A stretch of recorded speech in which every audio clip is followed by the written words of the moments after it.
Быйыл кышны яхшы уздылар.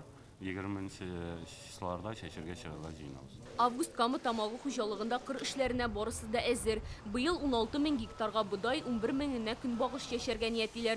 Рапс эчендә шундый ук мәйдан каралган, 1,5 гектарда булачак. Ырлыкларның бер өлешен биредә инде күздән үк әзерләгәннәр. Чит илдә җитештерелгән техника эчендә запас частьләре бар диләр. Былтыр куркан егенде кыш көне, что ледяной корка безгә начар китерер зималарга дип, но бу ранний яз безгә булышты, тизләре беттеләр. Узган ел монда 1 гектардан уртача 55 центнер уңыш җыеп алганнар. Быел күрсәткечләрне арттырырга исәп, шуңа да бөртеклеләрне сыек ашлама белән эшкәртәләр. Тишелеп чыккан вакытта да бернинди авырсыз, бюджетлары тимәгән, нормально үсеп китә. Шуңа күрә урожайлар да безнең былтыр бик яхшы булды.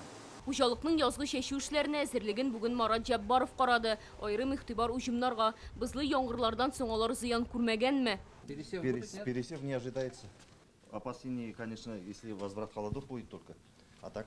Возврат холодов сколько должен быть, чтобы... Ну, если, допустим, 3 дня хотя бы продолжительный будет, слушай, это уже страшно.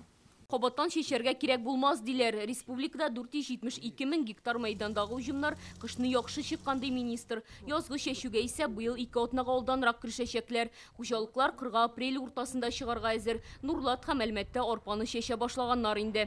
Куркып тора идек, безнең бу гымбагыш, кукуруза, шекер чигендере семеналары белән проблема булыр дип. Бүген күп семена уже күбесе кайтып биткән дип әйтәсе килә. Кемнең контрактлар төзелгән, алар да безнең бүген плановы кайтып баралар.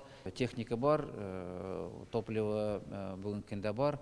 Һәр хуҗалык үз эшен белә дип әйтәсе килә. Инде җир илгергән саен барсы да карап утырмыйлар. Быелдан камы тамагында сыек ашламаны да үзләрендә ясый башлаганнар. Махсус җиһазны министрга да күрсәттеләр. Ул ашламаларны әрәм итмичә кирәк кадәр күләмдә генә әзерләү мөмкинлеге бирә.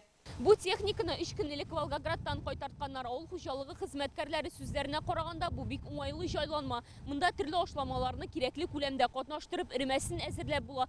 Сыек ашламаларны кертү өчен кулай. Узган ел республикада рекордлы күләмдә 5 миллион тоннадан артык уңыш җыеп алдылар. Быел да оннан ким булмас дип өметләнәләр. Олия Сабирова, Роман Фенин, Яңа Гасыр каналы.